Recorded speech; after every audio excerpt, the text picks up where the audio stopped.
Meus irmãos, paz do Senhor. Amém. Abra comigo a sua Bíblia.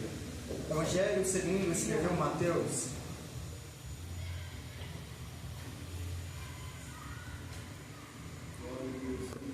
Aleluia. Você que pode, fique de pé. Evangelho segundo escreveu Mateus.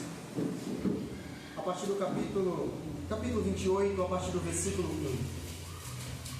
Capítulo 28, verso 1.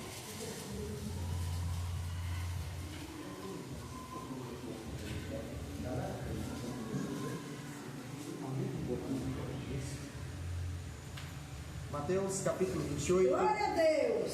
Versículo 1. Se já podemos ler, por favor, todos digam amém. Amém. Está escrito: depois do sábado, tendo começado o primeiro dia da semana, Maria Madalena e a outra Maria foram ver o sepulcro. E eis que sobreveio um grande terremoto, pois um anjo do Senhor desceu dos céus e, chegando ao sepulcro, rolou a pedra da entrada e assentou-se sobre ela.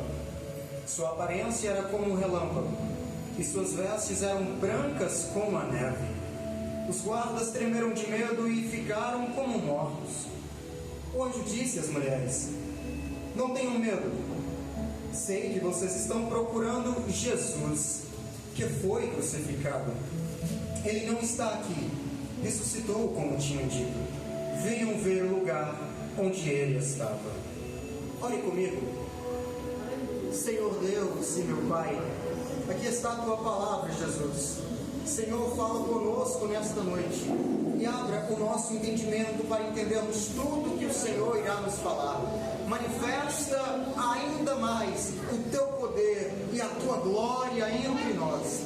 Em nome de Jesus, nós oramos. Amém. E graças a Deus. E você pode estar sentado.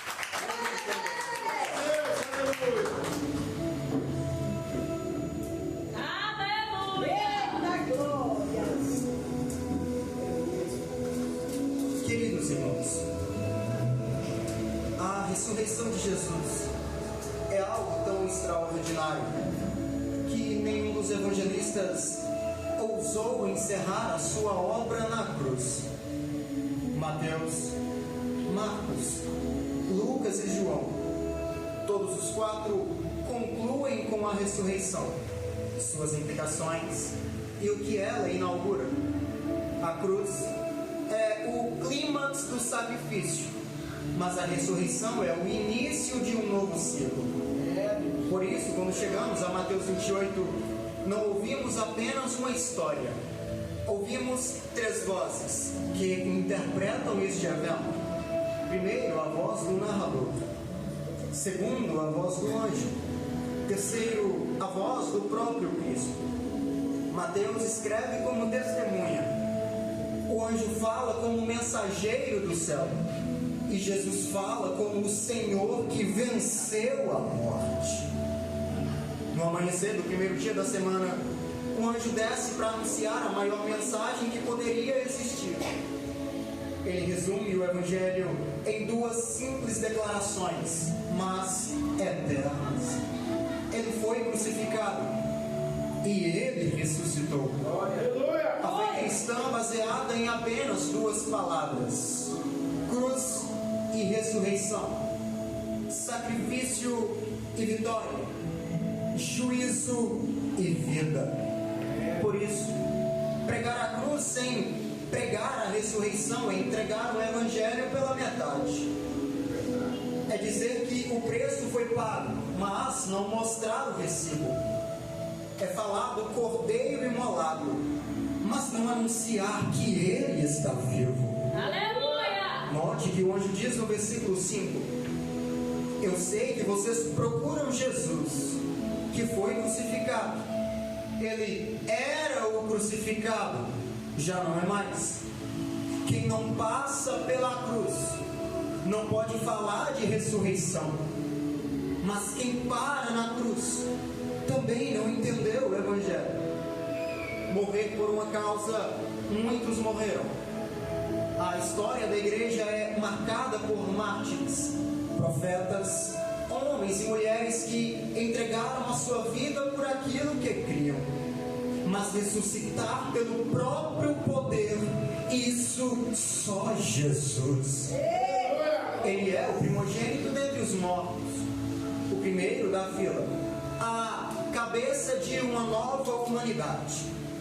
A ressurreição dele não é apenas um evento, é uma promessa de que nós seremos os próximos. A vitória de Jesus sobre o pecado e sobre a morte é a base da nossa vitória. Ele não venceu apenas por nós, venceu em nosso lugar e em nosso favor. É por isso que Paulo diz que se ele ressuscitou, nós também ressuscitaremos. O túmulo vazio não é só um sinal para acreditar, é uma garantia para viver. E os que estão em Cristo já participam dessa vitória.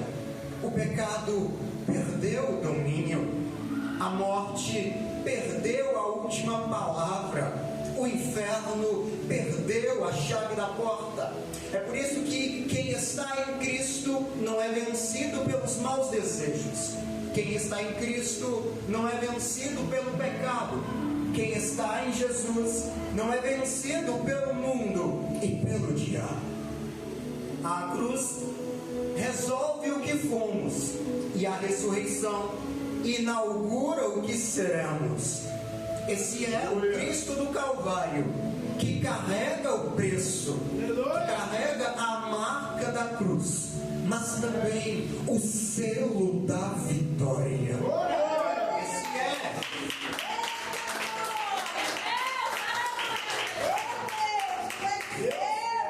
Esse é o Cristo do túmulo vazio, que garante o nosso destino para o céu.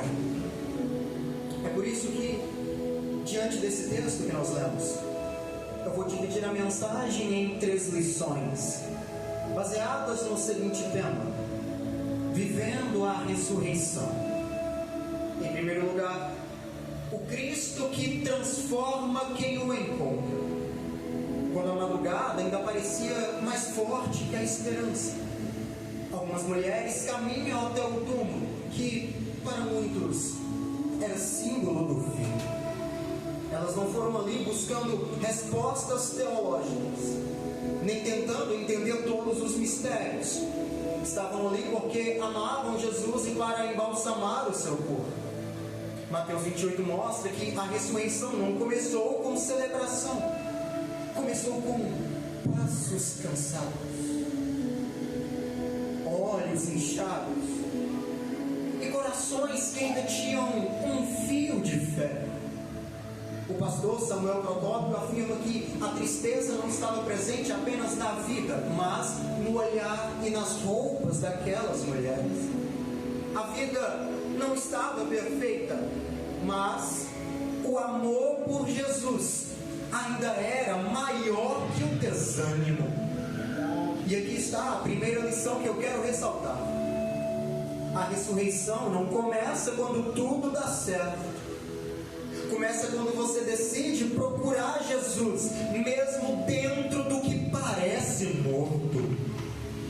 Não começa quando tudo está perfeito, mas quando mesmo desanimado, mesmo desanimada, você sai ao encontro dele para vir a um culto como esse. Quando chegaram, encontraram algo que nenhum discípulo viu antes delas: um terremoto, um anjo com o rosto como um relâmpago, vestes brilhando como o sol, os soldados caídos como mortos. Mas aquelas mulheres permaneceram de pé, porque quem tem fome de Cristo não se intimida com criatura, nem se satisfaz com um brilho ou aparência. Quem busca o Criador não se contenta em ver criatura. Eles não foram para se lamentar, foram encontrar o Senhor. E é justamente aí que a história muda. Quem procura Jesus não encontra um túmulo fechado. Quem procura Jesus encontra um caminho aberto que o leva até Ele. O anjo não apenas remove a pedra, ele anuncia, versículo 5, ele não está aqui, ressuscitou, e de repente o lugar que era de luto se torna lugar de revelação. O que era símbolo de derrota se torna prova da vitória. A ressurreição não ficou só no corpo de Jesus. Ela começa a transformar quem estava buscando o Cristo vivo.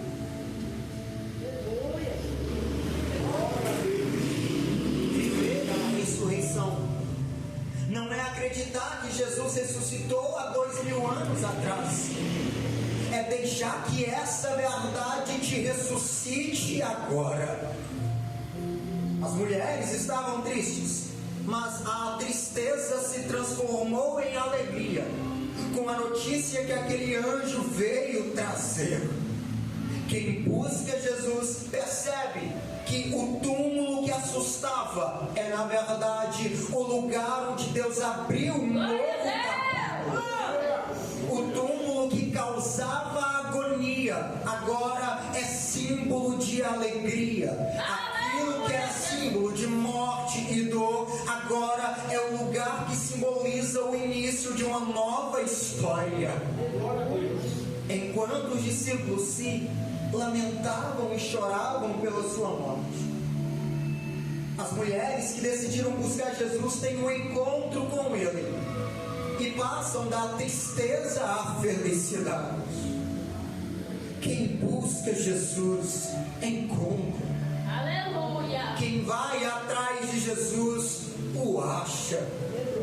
Quem o busca é transformado.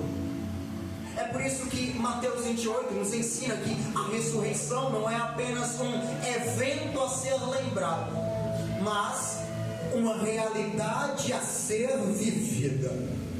E de maneira muito simples. O que é a ressurreição? Em qualquer compra que você faz, o recibo é a garantia que o valor foi aceito e que nada mais precisa ser cobrado. Toda compra tem um comprovante que assegura que a sua dívida está paga.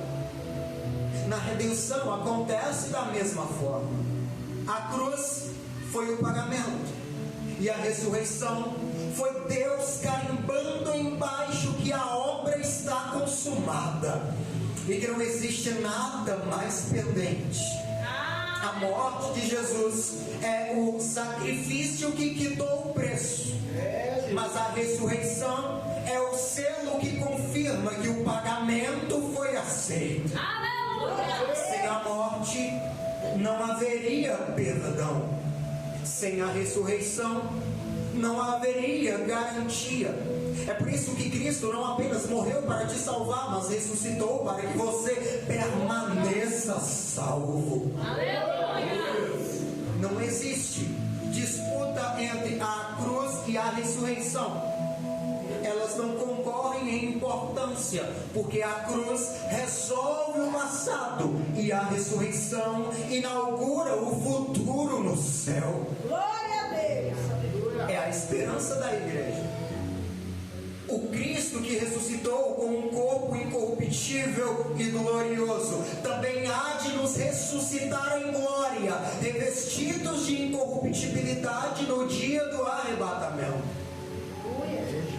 Glória a Deus.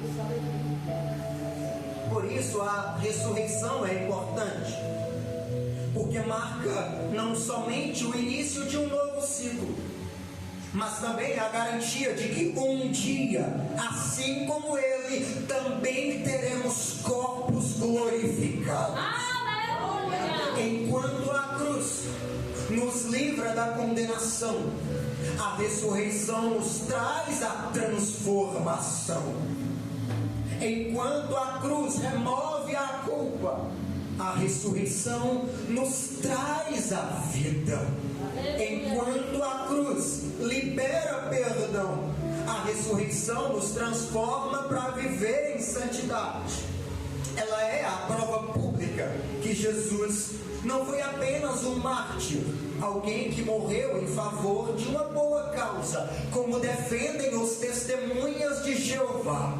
Não foi apenas um profeta injustamente perseguido e morto, como defende o islamismo. Não foi apenas um guia moral e modelo para a humanidade, como defende e ensina o espiritismo kardecista. Toda religião que não conhece Jesus como Deus feito em carne acaba reduzindo a sua morte ao nível de martírio. Para elas, ele morreu como um mártir. Para nós, ele morreu como Messias, Cordeiro e Senhor. Para elas, ele morreu como um homem. Para nós, se entregou à morte como Deus. Para elas, ele foi um modelo a ser seguido. Para nós, foi o Deus encarnado em pele humana, se entregando na cruz como um cordeiro. A cruz nunca foi tragédia. A cruz sempre foi propósito. A cruz nunca foi símbolo de morte, mas símbolo daquele que nos deu a vida. A sua morte é o resultado da nossa maior esperança, e o seu sacrifício é o resultado da nossa salvação. Glória a Deus. E a ressurreição declara: ele é o Filho de Deus. Ele venceu a morte. Ele venceu o pecado. Ele venceu o sepulcro. Ele venceu o mundo. Ele venceu o diabo. Jesus venceu. Jesus venceu. Eu vou repetir para ver se você dá glória. Jesus venceu o mundo, o pecado, a carne, o diabo, o sepulcro, o túmulo. Jesus.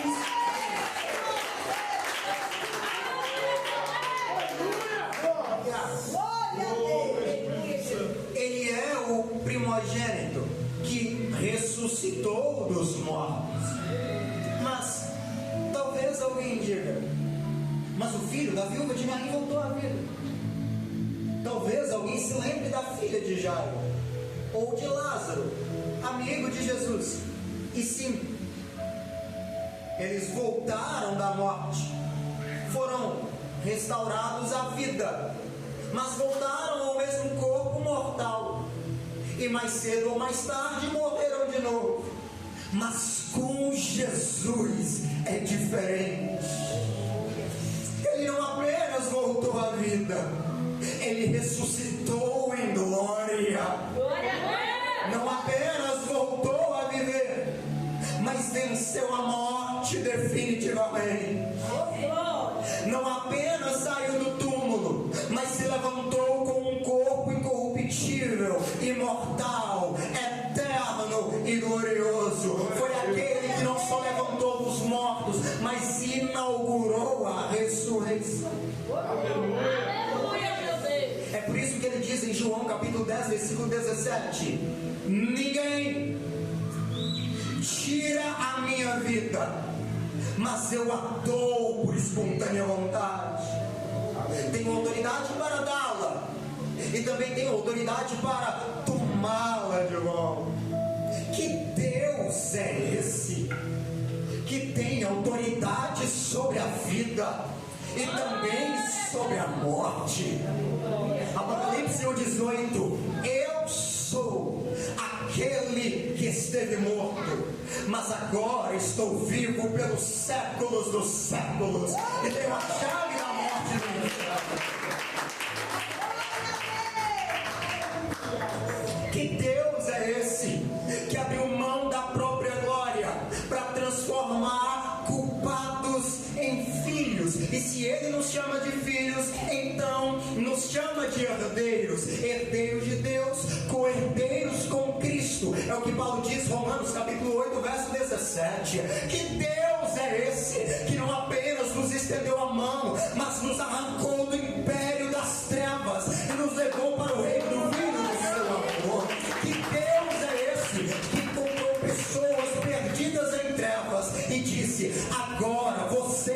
são luz no Senhor, que não se contentou em nos ver vivendo em trevas, mas Ele mesmo veio como a luz do mundo. Que Deus é esse que se fez caminho para quem não tinha direção, verdade para quem só conhecia mentira, vida para quem só respirava morte?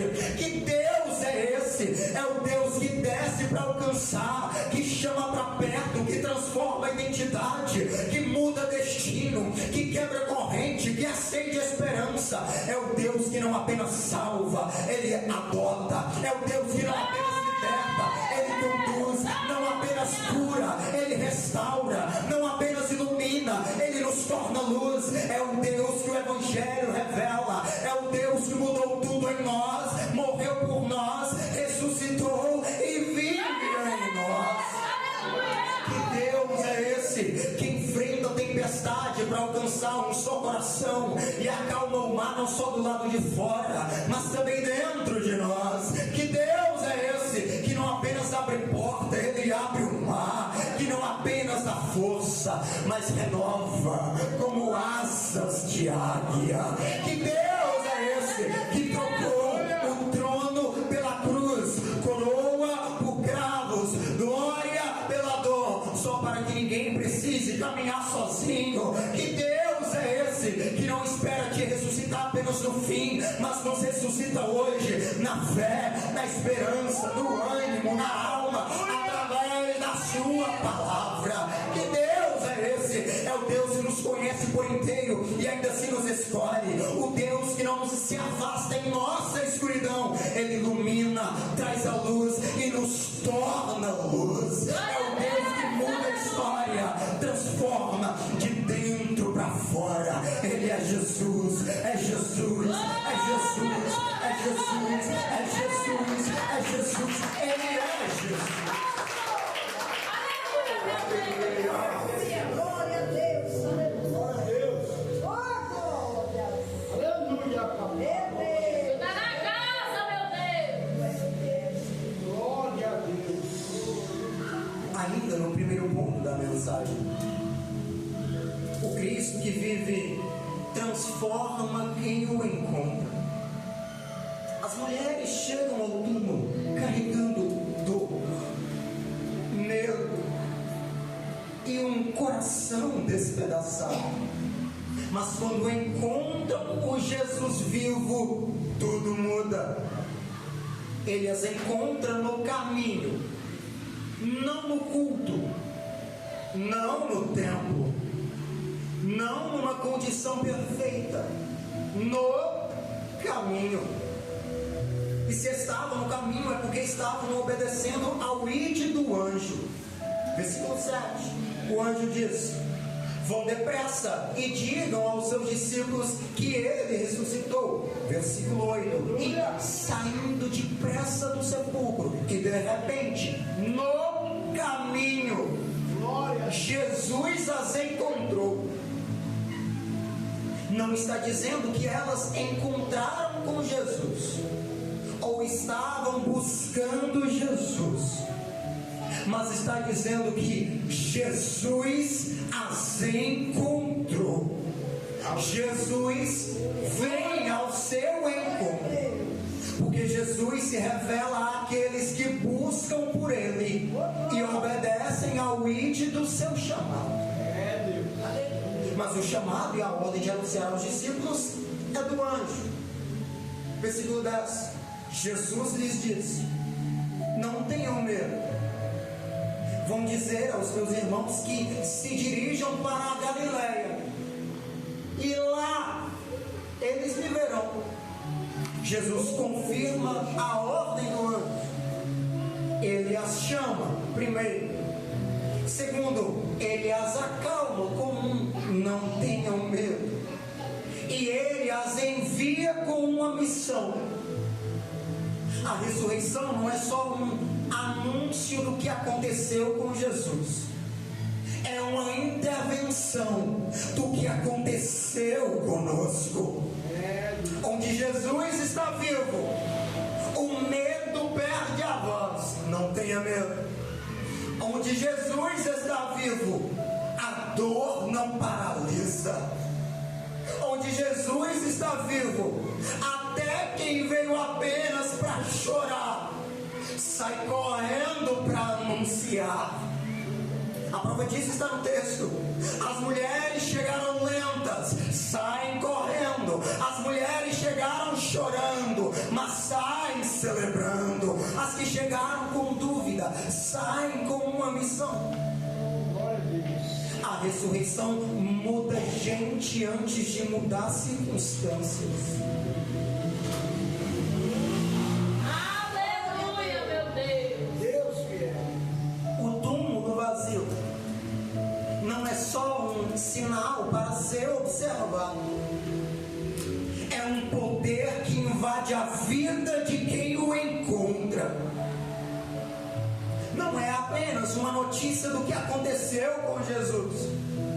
É uma intervenção do que aconteceu conosco, pois passamos da morte para a vida, da condenação para a salvação, da tristeza para a alegria, do inferno para o céu, das prisões para a glória celestial. Glória a Deus, aleluia. Glória a Deus. Em segundo lugar, o Cristo que vive transforma a notícia no centro da história.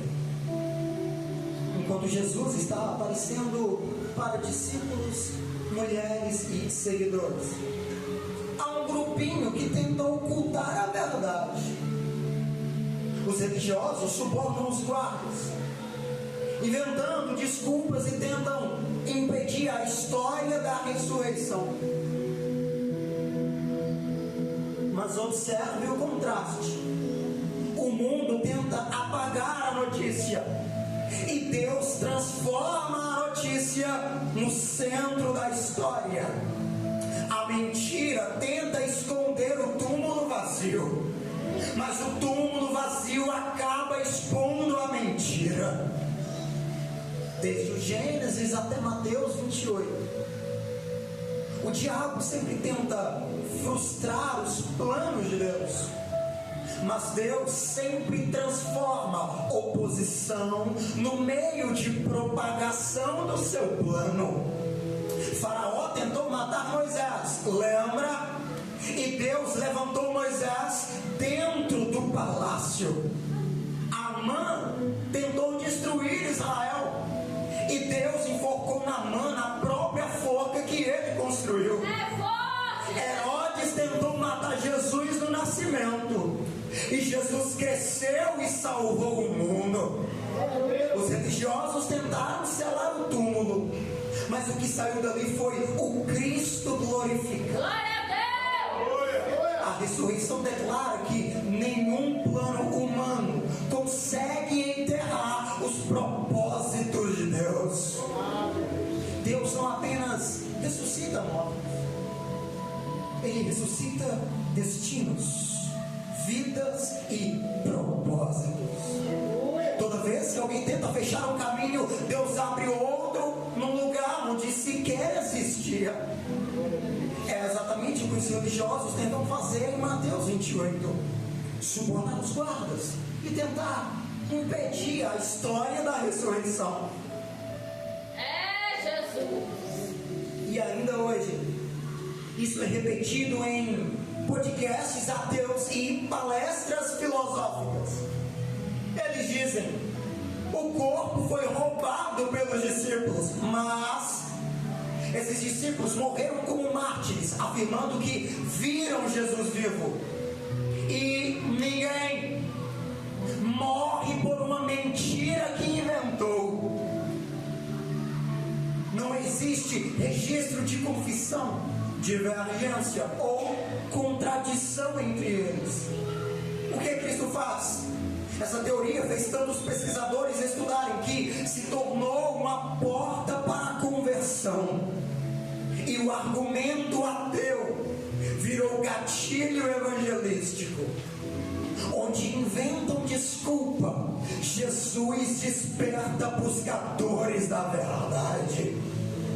Onde tentam negar o milagre, Jesus produz testemunhas para viver o milagre.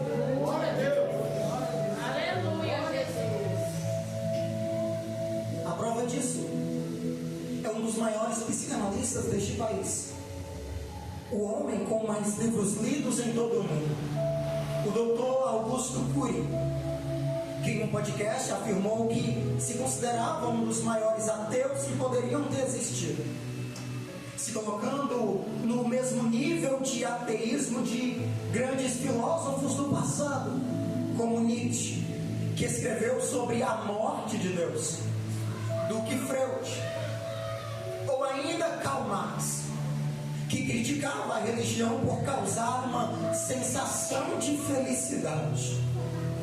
E nesse podcast ele disse que começou a estudar Jesus pelos olhares da psicologia, psiquiatria e sociologia. E nesse estudo de mais de 3.000 páginas, ele afirma que Jesus não é um homem que cabe no imaginário humano, pois nenhum ser humano conseguiria descrever a mente ou o comportamento de Jesus. Sendo o doutor Augusto Cury um escritor renomado, não conseguiu descrever a personalidade de Jesus, afirmando que suas características são completamente paradoxais, características exclusivas, contraditórias ou opostas entre si. Uma situação que a existência de uma característica parece invalidar ou impossibilitar logicamente a existência da outra, criando uma aparente contradição. E nesses estudos ele não conseguiu decifrar a mente de Jesus. E este homem, vendo que não tinha saída, passou de ateu a cristão. O argumento ateu virou gatilho para a salvação. Meu Deus! É forte, Jesus! Alguns grupos chegam a colocar Jesus no mesmo nível de Buda, Osho ou Allan Kardec, e tentam reduzir a ressurreição a uma evolução espiritual. Mas enquanto mais comparam Jesus com mestres humanos, mais fica nítido que nenhum deles tem um túmulo vazio. Nenhum deles afirmou: eu sou a ressurreição e a vida.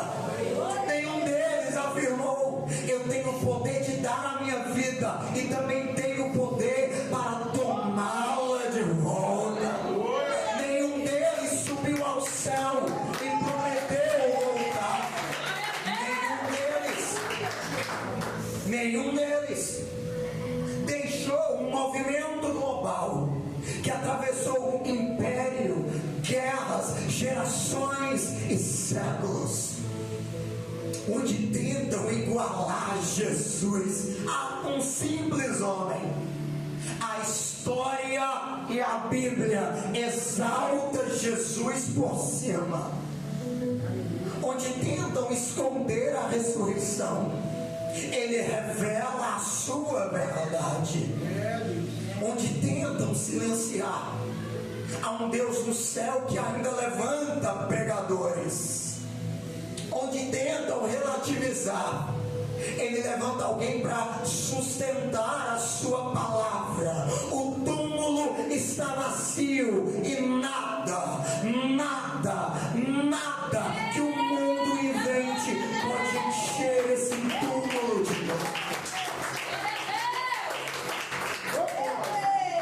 Desculpa, irmão, se essa não é a mensagem que você veio para ouvir, mas eu não vim pregar de um Jesus que vai abrir a porta. Eu vim pregar de um Jesus que morreu para te salvar, ressuscitou e nunca mais morreu, e um dia vai voltar. Ele vai voltar. Em terceiro lugar, e eu caminho para a conclusão, o Cristo que vive nos envia para viver uma vida de ressurreição. Lembra do tema? Vivendo a ressurreição de Jesus.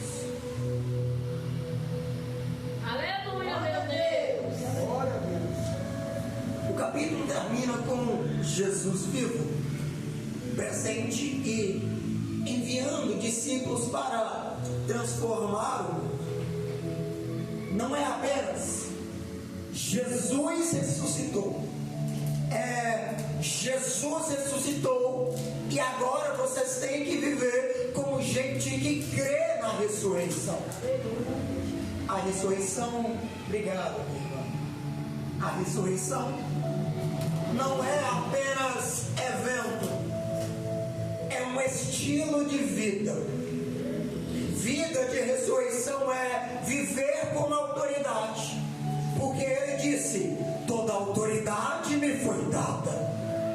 Viver a ressurreição é viver com missão, porque ele disse: vão e façam discípulos. É viver com obediência, porque ele disse: ensinem a guardar tudo que eu lhes ordenei.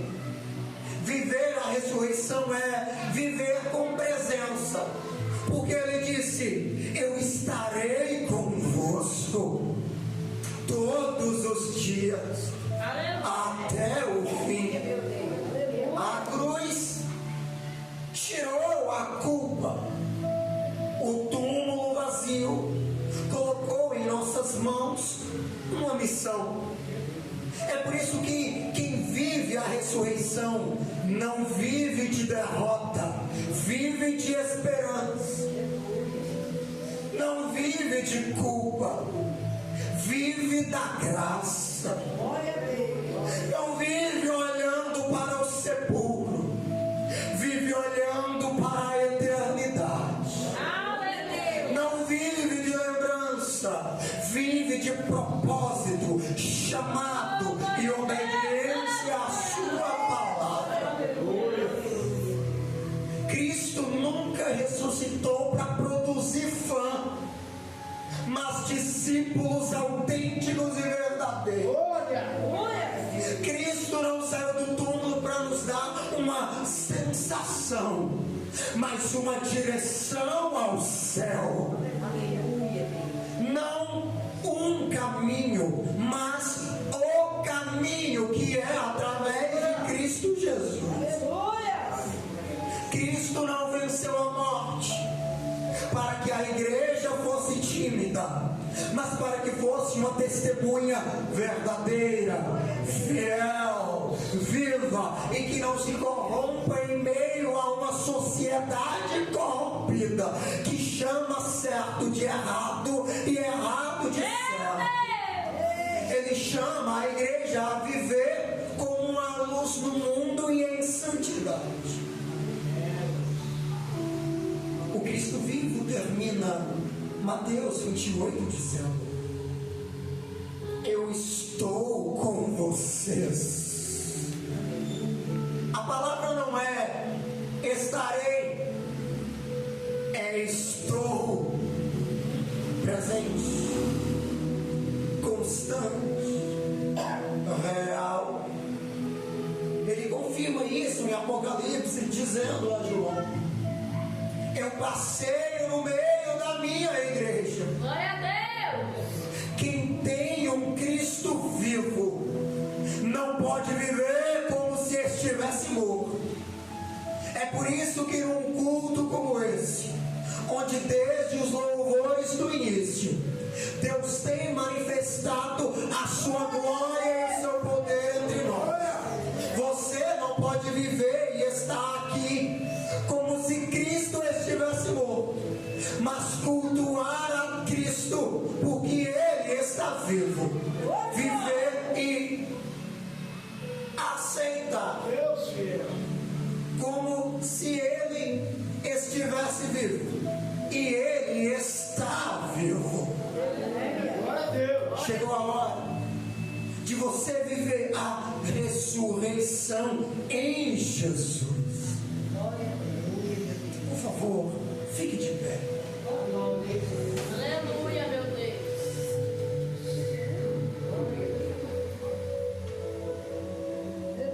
Deus fiel. Perceba que no final do capítulo, Jesus encontra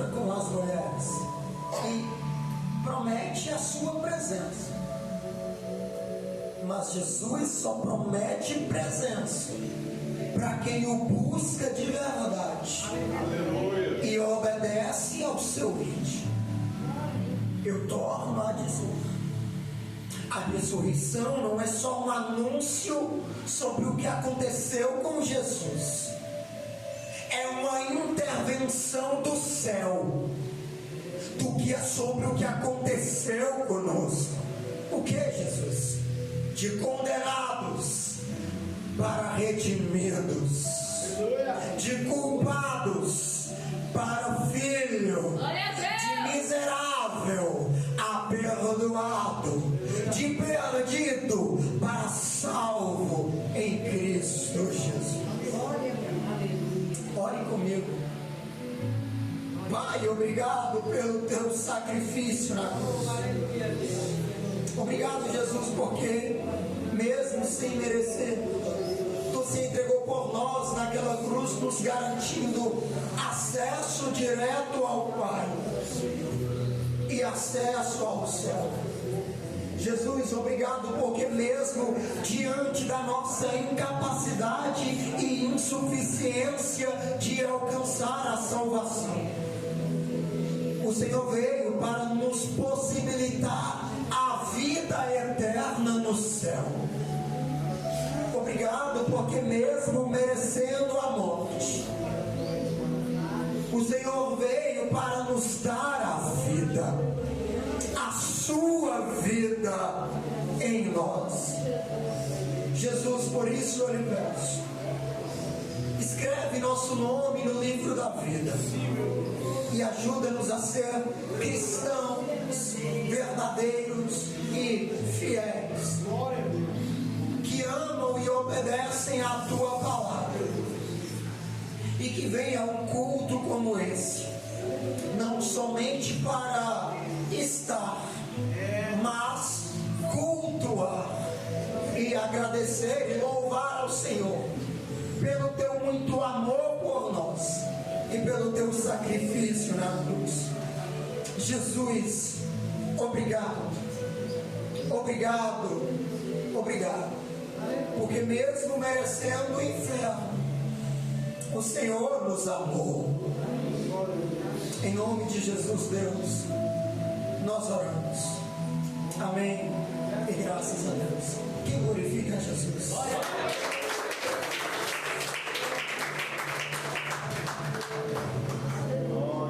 Alguém nessa noite que está em nosso meio, que ainda não teve um encontro com Jesus? Porventura você não é um cristão verdadeiro e quer ter um encontro com Jesus? Por favor, eu peço que você apenas dê um sinal com a sua mão, porque eu quero ver na frente. Quem glorifica, aplaude.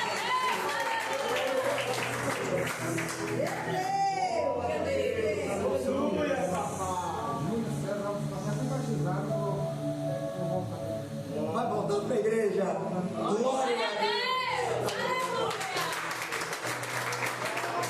Esse que pode, por favor, estende as suas mãos aqui para frente. Júlio, ore comigo, por favor. Senhor Jesus, ore comigo. Senhor Jesus, me recebe de volta como filho. Escreve meu nome no livro da vida. Perdão pelos meus pecados. Me purifica e me renova. E me enche com o teu Espírito Santo. Me enche com o teu poder. Salva a mim e a minha casa, Jesus. E me recebe de volta como filho. Eu te peço, ó Deus. Em nome de Jesus. Amém. Glória a Deus!